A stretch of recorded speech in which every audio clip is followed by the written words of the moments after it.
too cold. Yeah.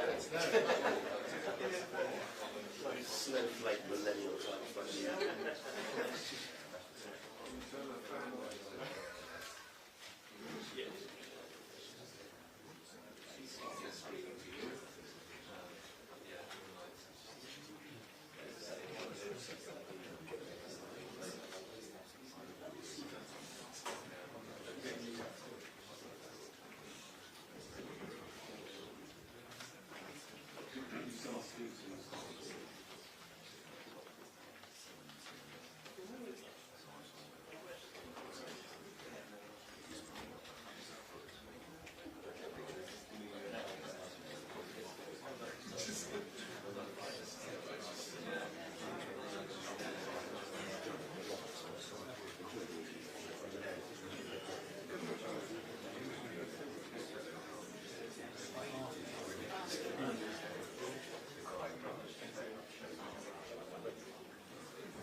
Imagine there's rousing music just starting.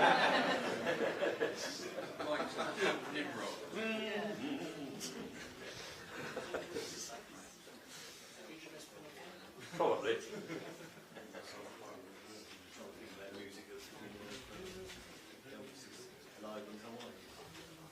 I was thinking.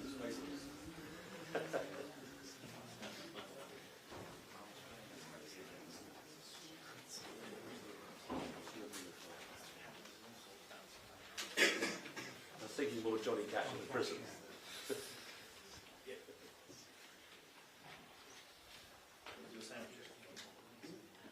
No, because then you'll take photographs of it. I don't want that. It's not about me. It's not about me. There's get light shows like Brexit party days on. I don't remember. If you can remember that, you weren't there.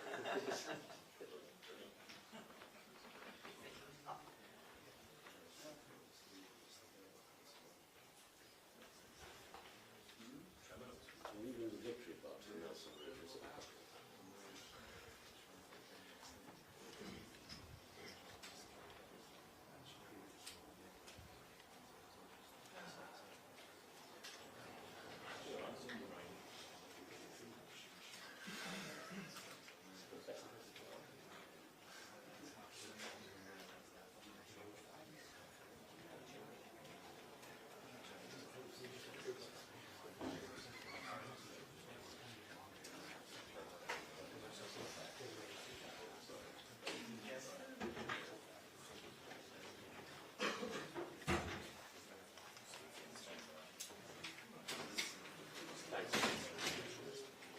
That's your lot.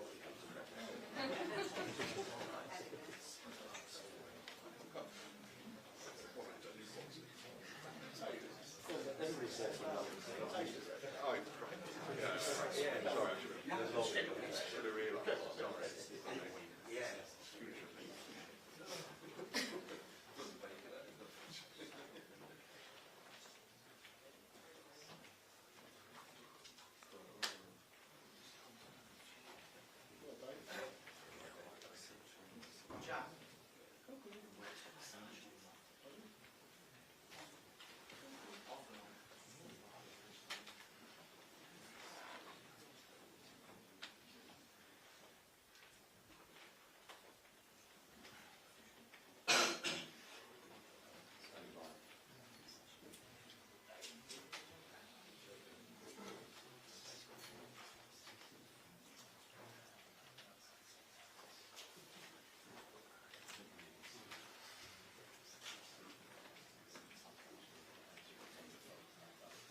Good morning, everyone.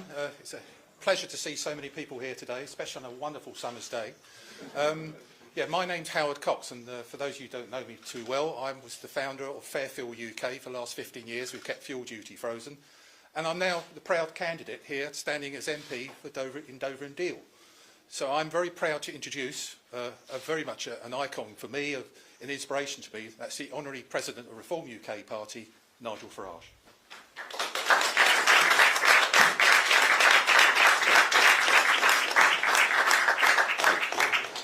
Good morning, everybody. Welcome to Dover. Welcome to the front line of the great national debate on immigration, both illegal and legal. Now, I don't know about you, but I feel this general election campaign has got off to the dullest start I can ever remember in my entire life. Two men with the appearance and enthusiasm of middle managers vying to become our national leader. Indeed, I do my best to listen to Keir Starmer when he's being interviewed or giving a speech, and I find myself just zoning out halfway through. There's no energy, there's no optimism, and there's no real substantive policy. As for the Prime Minister, well, I have to laugh. The word bold, that's the word they keep using. Bold leadership. But actually, when he's asked a question by anybody, he looks rather more like a frightened rabbit than somebody that is bold. Now, I'll be getting questions later, I know, about the fact that I decided not to stand. I am, of course, very disappointed. I did have a 6-month plan, which would have had me finding a seat and campaigning around the country. I felt in 6 weeks that I couldn't simply do both. But what I can talk about with some authority is this subject that has affected this harbour at Dover and indeed most of our country over the last few years. It was pretty obvious to me early in 2020 that the trickle of small inflatable rib dinghies that were coming across the English Channel was something that would turn into a flood. But nobody was interested. Nobody was talking about it. And so I came down to Dover. I went out to sea repeatedly. I filmed the dinghies coming over. I filmed the processing centre here in Dover Docks. I went up to the Midlands and elsewhere to film the hotels that these people were being put into. And I said at the time that you might as well put a big sign on the White Cliffs of Dover saying everyone welcome, because we'd stopped deporting people who'd arrived in our country illegally. And it's quite a thought that in the last year of the Labour government, leading up to 2010, 45,000 people who came to Britain illegally had been deported. But we'd given up on that. So I said that I thought, unless something dramatic was done, that there would be an invasion. Now, of course, for using that word, I was called all the names under the sun. But 3,800 boats later, 125,000 people later, you can use whatever word you want. I happen to think that invasion, frankly, was pretty appropriate. So I've campaigned hard on this issue throughout this 4-year period, and I'm going to say to you, frankly, I was ahead of the curve on this. I was right. And that's kind of what I've done in my career. I'm an issues campaigner, above all. So nobody was talking about it when I started, but you're all talking about it now. And it's worth bearing in mind that 86% of those that come are male, and nearly all of them under the age of 40, most under the age of 30. Unsurprisingly, it's led to a very big national debate. People see the unfairness of it. They say, how can it be that we're on social housing waiting lists for a year, perhaps 2 years, when these people that come illegally are put straight into 4-star hotels, or, if not that, private accommodation? How can it be that those that come have access to dental care when we can't get an NHS dentist? And I think the fact that the hotels alone are costing over £7 million a day makes people pretty upset. Those that have come into the country legally aren't very happy about it either, because they've gone through costs, time and hoops to be in the country the right way. But it's the other element of this that I want to focus on today. Frankly, I think this is very dangerous. You only have to look at what's happened in Sweden, in cities like Malmö, to see that a large influx of young males coming from an entirely different culture, and certainly coming from a culture in which women are not even regarded as second-class citizens, has had, frankly, disastrous social effects. But since the events of October the 7th and what has happened in Gaza and increased radicalisation in the Middle East, this is even more of a problem. You see, these young men that come, and I've actually filmed this, I've filmed on the 12-mile median line, people throwing their iPhones into the sea, throwing their passports into the sea, doing everything they can so that we can't track and identify them. Although it's okay, because they get an iPhone, a new one, within 24 hours of arrival.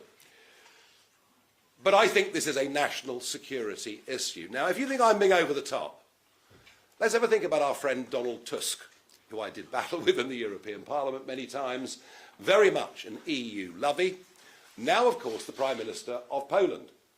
He has talked about the wave of, and I'm using his words, not mine, aggressive young males that are coming into Poland, having crossed the Mediterranean, and he has said that this is now a matter of national security for Poland. Well, I put it to you that if it's a matter of national security in Poland, I think what we ought to be doing with this situation here is declaring a national security emergency. And this is an emergency.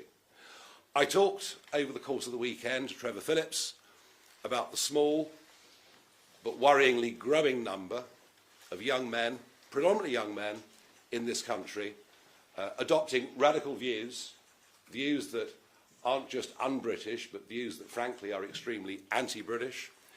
We saw the recent local elections, candidates being elected in inner-city districts, in Leeds, in Burnley and elsewhere. We saw the aggression. And you might have noticed that Angela Rayner yesterday was campaigning in her constituency, begging a group of Muslim leaders to please vote Labour. You'll have noticed not a single woman in the room. So we're moving into an age in our inner cities and towns, I'm afraid, I'm worried to say, of sectarian politics with women completely excluded. I have to say that the Rwanda policy is something that was plucked out of the air by a desperate Conservative government, launched just down the coast at Lyd Airport 2 years and 1 month ago. And Rishi Sunak, of course, has inherited that from Boris Johnson and keeps making promises that planes will go to Rwanda. I am absolutely convinced that the overriding reason for calling a snap early general election is because he knows those planes in July, as he promised, would not be going to Rwanda. They weren't going to go. Rishi can't stop the boats. And he can't stop the boats for the very same reason that the first aeroplane that was on the tarmac and ready to go was stopped, if you remember, by a judgment from a single so-called judge. I say so-called because most of the judges in the European Court of Human Rights haven't actually been legally trained. They're jurists, which is a very odd European concept, at least to us. And he knows that it won't happen. He knows that despite everything that they put in the legislation which disapplies Articles 2 and 3 of the Human Rights Act 1998, he knows that an international treaty goes over, above and beyond that. And planes not going to Rwanda would see the failure of what he believes to be his flagship policy, and that's where the other R comes in. That's where the reform vote, he feared, would have gone a lot higher. So I genuinely believe that's the reason why we've got this early general election. The Conservative policy on Rwanda does not work. We are, I'm afraid, in a situation where our leaders do not have courage to do different. As for the Labour policy, well, frankly, it is a joke. They haven't got a policy. They say get tough on the criminal gangs. We've been saying for decades in this country we would get tough on the criminal drugs gangs. But has that made any difference to the supply of illegal substances? Far from it. In fact, they're being consumed today by more people and in greater quantities than ever before. Those gangs over there on the other side, and we're talking about some very ruthless people, some very dangerous people, those gangs on the other side can make 2 to 3 million euros a week during the months of June, July, August, September, if we get a clear spell of weather. We won't be seeing any boats today. One did set off, but it's gone back. The weather was too bad.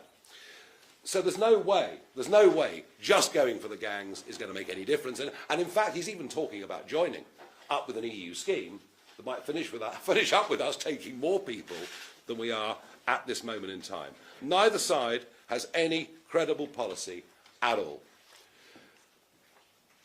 The point about Brexit, whether you agree with it or not, it was about restoring sovereignty. It was about being in control. And there is no doubt that the issue that pushed the turnout up in 2016 to numbers that nobody anticipated was the issue of immigration. Mostly, actually, legal immigration, but we'll talk much more about that later on this week. To Brexit voters, what is happening in the English Channel is a serious affront. And they see, frankly, us allowing it to continue as being a betrayal of what they voted for in the referendum and what they entrusted the Conservatives with in that general election and that massive 80-seat majority in 2019. And I have to say, I feel that too, because if you remember, we stood aside. The forerunner to reform, the Brexit Party, stood aside in 319 seats to give the Conservatives a clear run. We didn't want a Corbyn, Lib Dem, SNP coalition, a second referendum, and all that would have gone with it. We must leave ECHR if we want to have sovereignty over our borders. It's just as simple as that. The other parties don't want to do it. And we have to make it very clear, as Tony Abbott did, who of course was the Prime Minister of Australia, who faced exactly the same problem. The only difference was the boats were bigger. They were coming from Indonesia, they were travelling longer distances, they had more people on board. But it was exactly the same issue. They tried all sorts of things. They tried offshore processing, that led to huge rows. In the end, what Abbott said was that nobody that comes to Australia illegally via criminal traffickers on this sea route will ever be given permanent leave to remain. And we have to make that clear. And it's not because we're hard-hearted or bad. I mean, remember this. We've actually allowed 500,000 people to get refugee status in Britain since 2016. We've actually, historically, always been one of the most generous countries in the world when it comes to giving refugee status to those genuinely in fear of their lives. And the other thing that we have to do is we have to have a proper conversation with Monsieur Macron. Hundreds of millions of pounds we've given the French already. I accept on the one hand they have a difficult job because there's roughly 100 miles of beaches from which they can launch these dinghies. There are huge areas of sand dunes. It's very difficult to stop all of the boats. Many would criticise the French police and say they haven't done enough, but it's missing the point. What I showed 4 years ago in the first video I ever did from the channel was escorting. And what happens here is, once a dinghy, and it can be just 200 yards off the beach at Gravelines or wherever it may be, and the French Navy escort the boat all the way to a 12-mile or median line, whereby they hand over the boats and the people to Border Force or the RNLI. The French Navy are aiding and abetting the criminal trafficking gangs. And actually what they should be doing is, which something the Belgians have done to a certain degree, is they should be taking those boats back to mainland France. We have to make it absolutely clear to the French, we will not accept that continued practice of escorts. But without ECHR, none of this is actually going to happen. This is a massive political issue. It's an issue that I've been ahead of the curve on. It's an issue that I've been right on. No one was talking about it then, but you're all talking about it now. And I'm looking forward to a proper, open Q&A with the press, something I don't think the other parties seem to like to do these days. Thank you very much indeed. Right, if you'll raise your hand, tell us who you are. Gwaine, of course, is here. Let's go round the room. Well, let's go to the state broadcaster first, shall we? Thank you, Chris Mason, BBC News.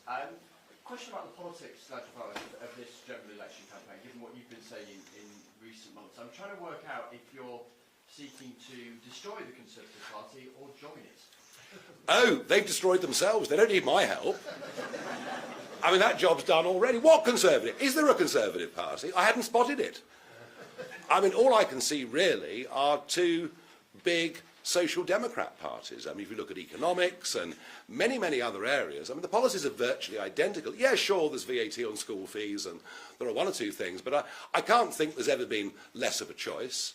I can't think there's ever been such a lack of debate, genuine debate.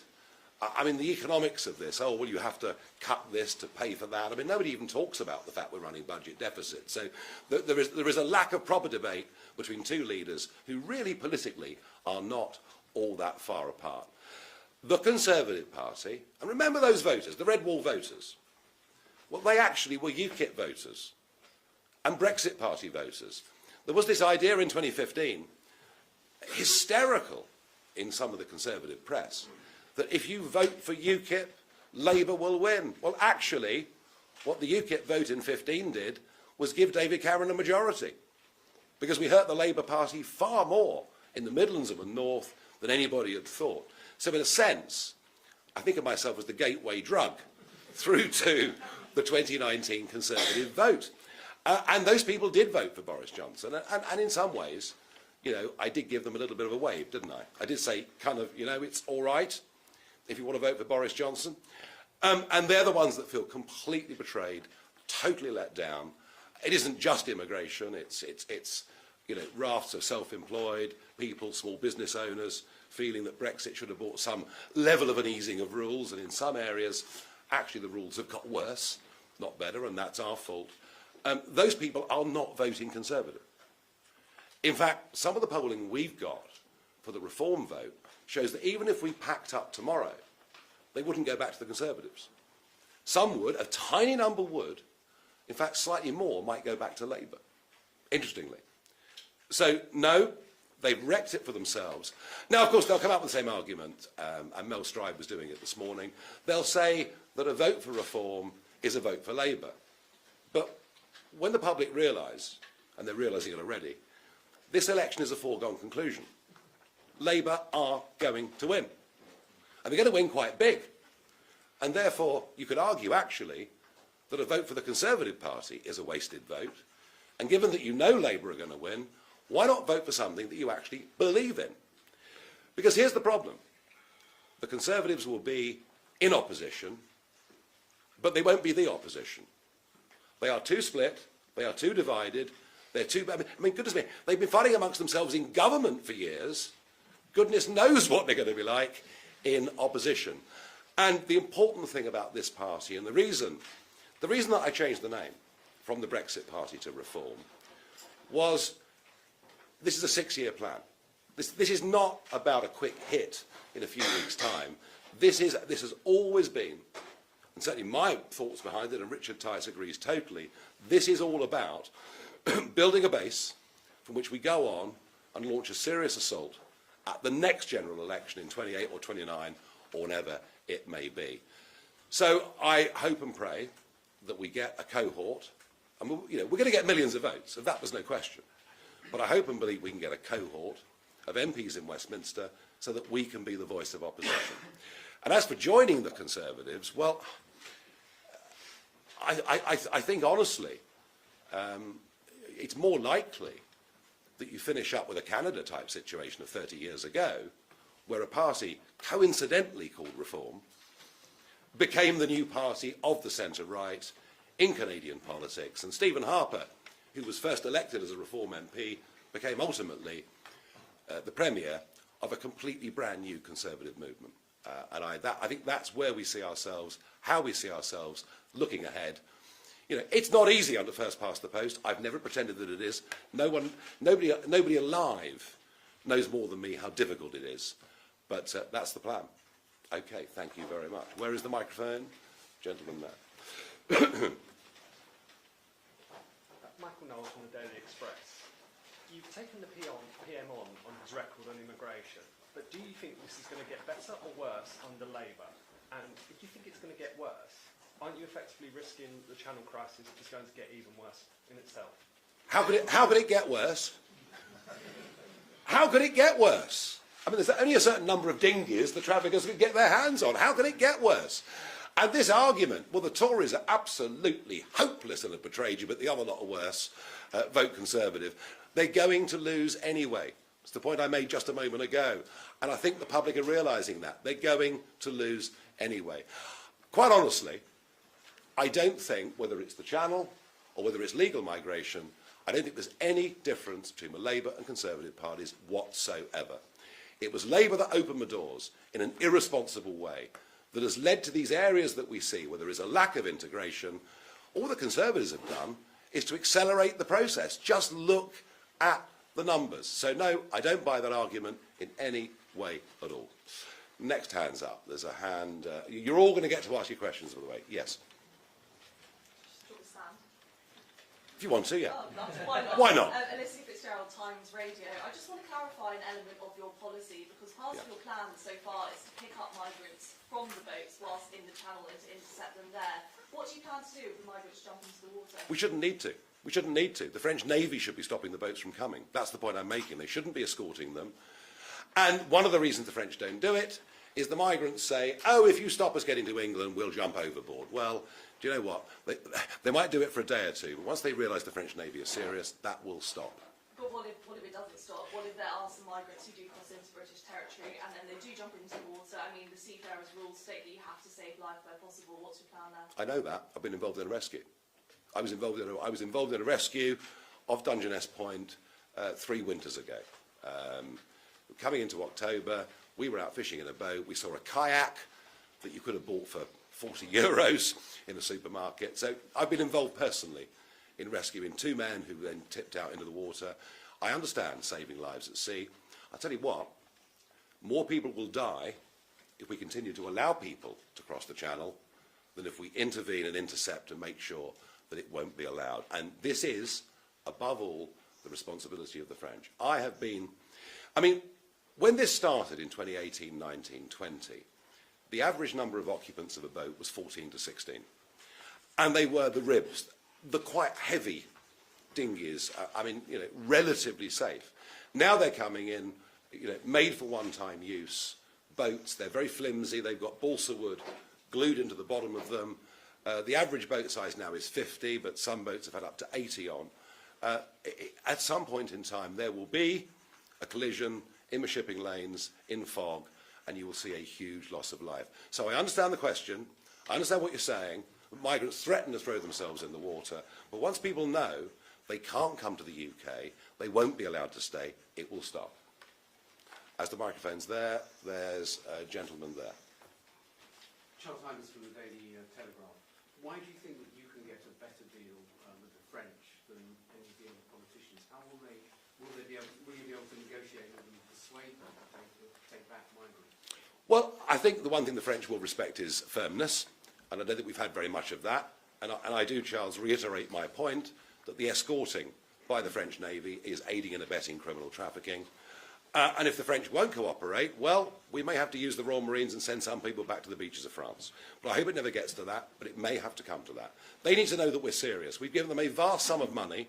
It is not working, and the French Navy should not, I repeat, not be doing what they're doing. Someone needs to make that clear. Nobody thus far has. Literally nobody. Would that be a declaration of war if you put people on Not a declaration of war. No, we don't intend to have that.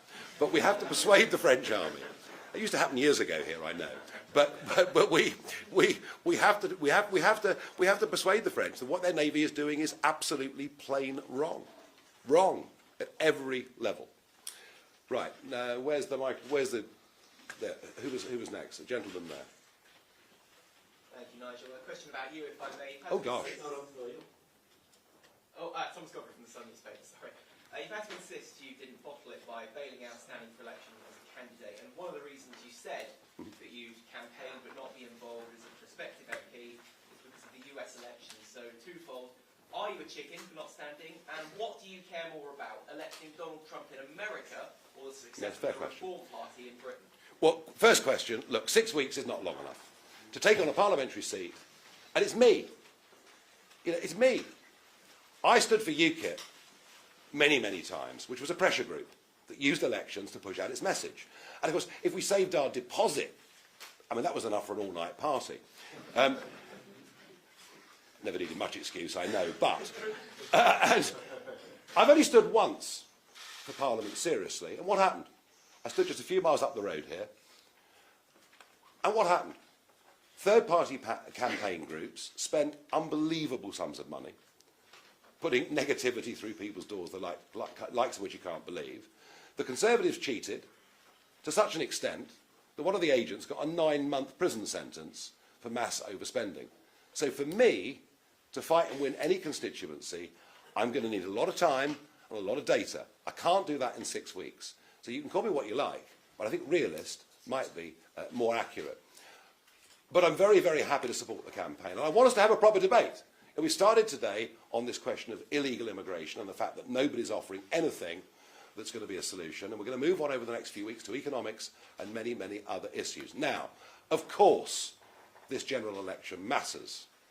It matters less than previous ones because it's over already. Such as the collapse of support for the Conservatives. They will not win a single red wall seat. There is absolutely neither. I know those voters. There is no chance at all of that happening. The American election is important for this reason. The world is in a worse place, a more dangerous place than it's been at any point since the Cuban Missile Crisis, and even I wasn't born when that happened. Strong American leadership, standing up to bullies, and leading a strong NATO are absolutely vital for our national security. And I believe the world was a much better, safer place with Donald Trump in the White House than it's been with Joe Biden. So that's the context. I'm not saying Britain doesn't matter. Far from it. Of course not. I'm British. I'm here. But I do think who wins in America for global safety is absolutely vital. I genuinely do. Do you become a Trump advisor if he's re-elected? I wouldn't become an official Trump advisor if he was elected. Unofficially, well, look, you know, he's a friend of mine. He's a friend of mine. And wouldn't it be nice to have a pro-British president back in the White House rather than one that absolutely loathes us? Okay, yes. Hello. You talk a lot about British values. What are they?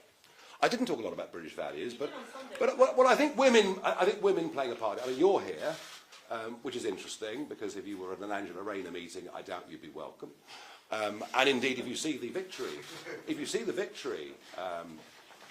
celebrations from the local councillors, from Burnley to Bradford to Leeds to elsewhere, no women. You know, this is a new form. And by the way, this doesn't affect. You know, the idea that I'm saying this is all British Muslims is absolute nonsense. I think the most concerned group, the most worried group about what's going on with this new form of sectarianism are British Muslims who are working, paying their taxes, wanting their kids to do well. It's them that perhaps are going to be the worst affected by this if this current unpleasant trend continues. So that's one thing I would say. Attitudes towards homosexuality, many other social issues. Of course there are social conservatives in the Roman Catholic Church and elsewhere, and I understand that, but not perhaps quite to the same degree. But I tell you the thing that I thought was alarming, maybe you'll agree, maybe you won't, but I thought in that recent JL Partners poll, and we don't see many polls that actually look at the Muslim population and their attitudes, but when 23% of 18 to 24-year-olds say they support the concept of jihad, I put it to you, that's not exactly a British value. And I think that's what we should be concerned about. And look, it's obvious to everybody that since October the 7th, there has been increased radicalisation in this country. And, you know, I'd never have thought that I would speak to some friends who've got a Jewish girl at a British university who's getting, I mean, not teasing, but real abuse to the point of, well, do I really want to be part of this? So I think there are some very disturbing trends. And I think our British values are pretty clear. And I really worry about sectarian politics. That's what it is. You know, we've seen it in Northern Ireland, and I now see it creeping in to parts of England that I'm very concerned by. Right, okay, we've got a couple of hands still up. Maya Tusi from Tusi TV. We've heard a lot from the Reform UK in terms of policies to stop the votes, whether it's to leave ECHR or return the votes. What's your ideal situation for thousands and thousands of illegals who are already amnesty or something else? No, amnesty is a disaster. I mean, the only people that support amnesties are people like Boris Johnson, who did support an amnesty when he was Mayor of London. And if you have amnesties, all you do is give a big message, please come. Look, I make the point again. The Labour government of 2009-10 deported 45,000 people who've been here illegally. That's the only message you can send. If you come to the country, you won't be allowed to stay. And you know what? They'll stop paying 3,000 or 5,000 euros to traffickers if they know that's the message. Right, there was one more hand up there, and then we'll... Emma Macron, LBC. What's the incentive for Rishi Sunak to debate you? What's in it for him? Oh, he's very keen on debates. Hadn't you heard? He wants to have 6 debates with Keir Starmer. Well, all I'm saying is have one with me. And many will say, well, why you? Why should he debate you? Well, there is a precedent for this. You know, in 2014, Nick Clegg was the Deputy Prime Minister of the country, and he challenged me live on LBC. He challenged me to a debate because he saw that I was the leading voice for leaving the European Union. So Clegg and I did that debate, and then subsequently we did one with the BBC as well. If you can tell me there's somebody with a more prominent voice that has written, spoken more about the situation here, then please tell me who it is. You know, if this is his flagship policy, and you really believe in it, Mr. Sunak, come and debate it with the person who spent years studying it and campaigning on it. That's why I think he should do it. Yes. Thank you, Nigel. Barry Hilton, ITV News. You've made clear that your campaign is primarily focused on attacking the Conservative Party. No. What? No, I said Starmer had no policy and he was useless. But most of your attacks today are focused on Rishi Sunak and his promises. As Prime Minister, do you accept that by entering this campaign, you are going to make Keir Starmer and Labour's job easier? Look, the point is, Sunak is selling something to the British public that is wrong and dishonest. That's the point I'm making. Oh no, Starmer's got nothing to offer in any way at all. I mean, I'll debate Keir Starmer on it if you want. I mean, I just about stay awake that long enough. I'm sure I could. You know, it's all of them. And it isn't just this. There's so many areas we're not having a proper debate. As I said earlier, when I did conferences like this in 2013, 14, 15, you all said the same thing. You'll let a Labour government in because all the people that vote for you will be Conservatives. The fact is, if reform gets momentum in this campaign, they will start to eat very deep into the patriotic old Labour vote. Right at the moment, that's more distorted because it's coming from 2019. It's coming from those voters who come from Labour, through UKIP, through the Brexit Party to the Conservatives.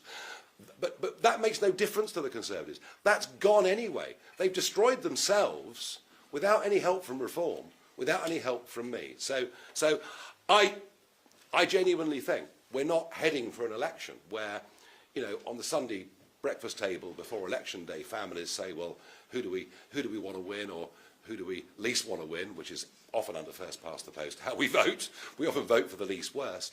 I think by then Labour will still be so far ahead in the polls that it'll give people freedom to vote for what they actually want. And I do believe that the manifesto, the agenda that reform is building up, is the right one for opposition in the next 5 years. Okay, Gawain, yep. Hello, it's Annalisa Hossain-Paul from TA News Agency. Yes. So Richard Tice said earlier this month it would not be easy to run an effective ground campaign at the next election on the money coming into the party. How much is funding a setback for the party's viability going forward into the election and afterwards? Well, part of the plan, of course, was to raise money in the next 6 months. I mean, I'm here in Dover today. I mean, I actually, there's no point hiding it. You know, I would have been launching myself this week, but he got in first, so there you are. He didn't just do me over, I think he did many of his own party over as well, in fact, in doing it. Yeah, no, funding is an issue. Funding has been an issue, there's no question about that. We're not very well funded at the moment, but we do have quite a considerable database. You know, I'll be reaching out to them tomorrow to say, come and help us. Now, are we going to have the 20, 30 million that Labour and the Conservatives have? No. But we do have a message. And that message is distinct, and it's clear, and it's different. And often, political parties spend huge amounts of money that they simply waste on billboards and messages that no one sees and no one hears. And if you, I tell you what, I challenge you, go into the streets of Dover this afternoon and ask people one memorable phrase they've picked up from Sir Keir Starmer so far in this election, and I tell you what, nobody will have an answer for you. So no, these are challenges, of course they're challenges. Challenges of party structure, challenges not of enthusiasm, but of structure, of money, of size. Yes, these are handicaps that reform have, but this is just the start. This is part of a 6-year plan.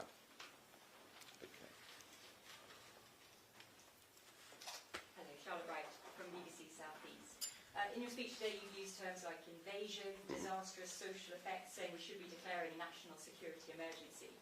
How would you respond to people who accuse you of cynically using inflammatory language to stoke culture wars? Well, I mean, if 3,800 boats and 125,000 people isn't a sort of slow-motion D-Day in reverse, I don't know what is. But if you don't like the term, then fine. But I predicted an invasion, and I think we've seen one. And sometimes in politics and national debate, you have to use words that make people stop and think.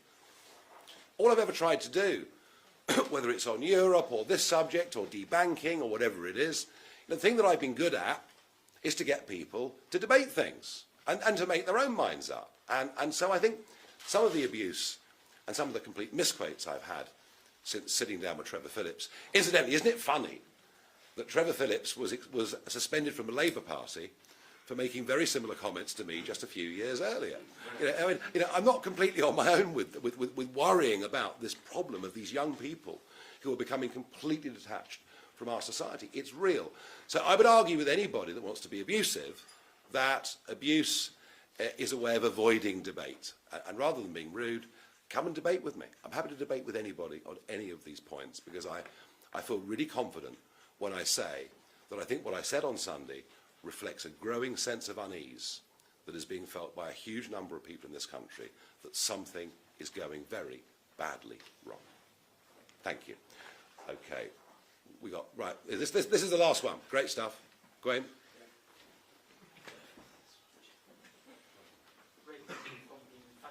Hello.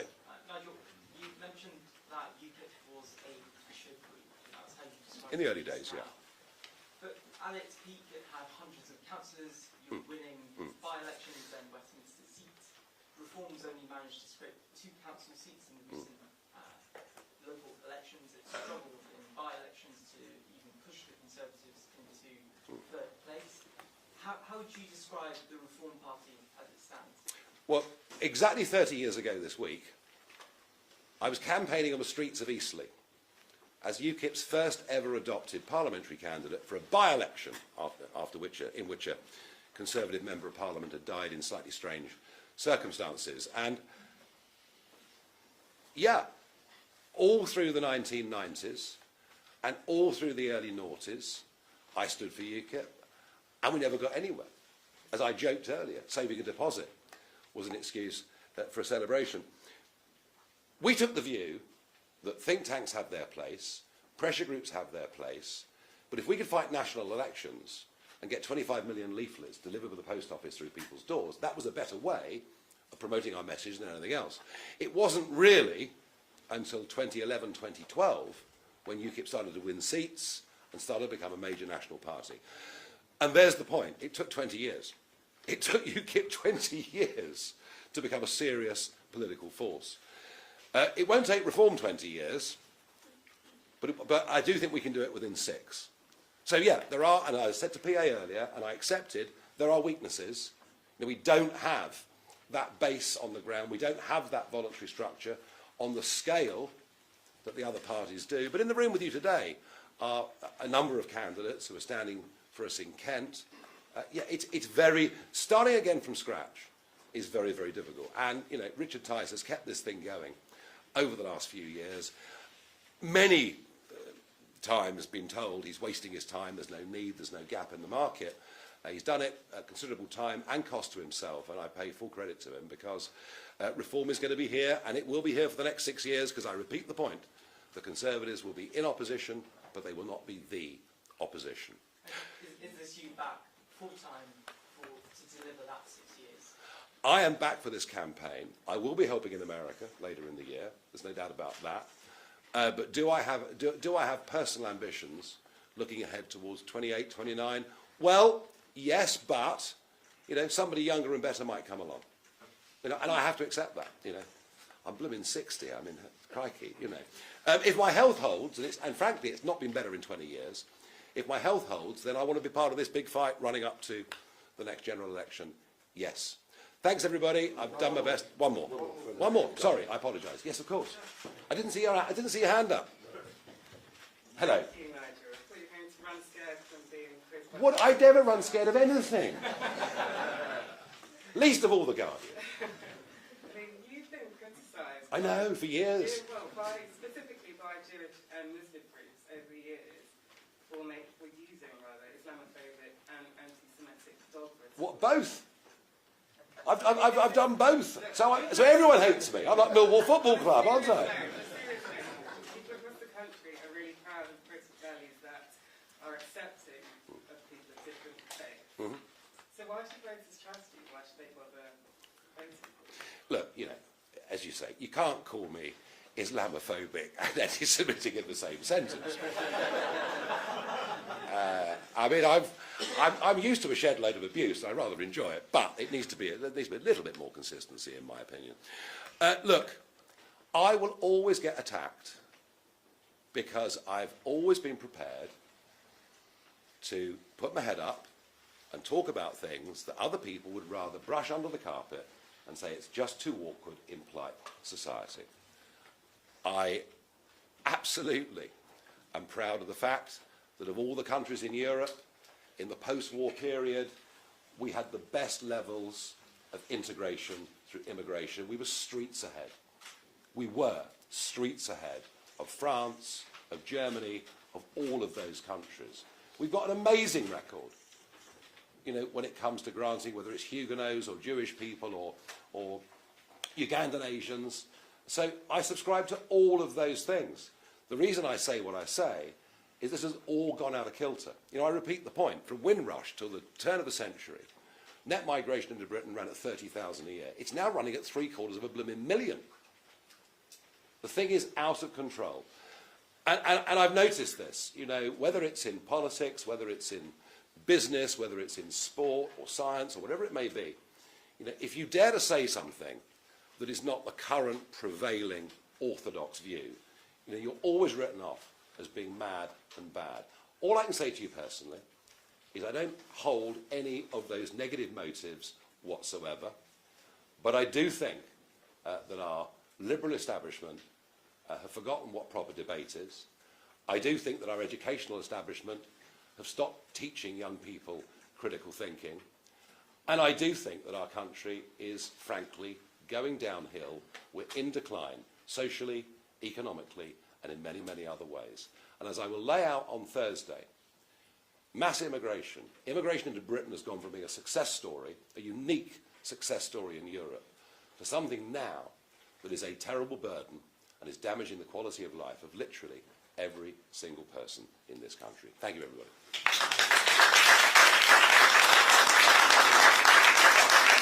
Ladies and gentlemen, there will be one-on-ones with broadcast downstairs on the terrace after this, and there will be a print huddle after that. Okay? If that is okay with everybody. So take your kit downstairs, pick up your baskets and walk.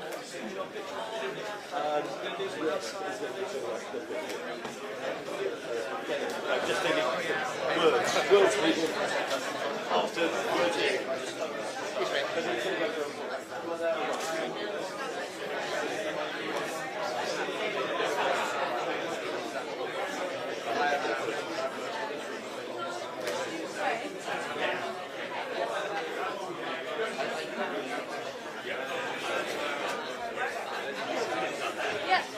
space, it's night, it's outside, it's a bit...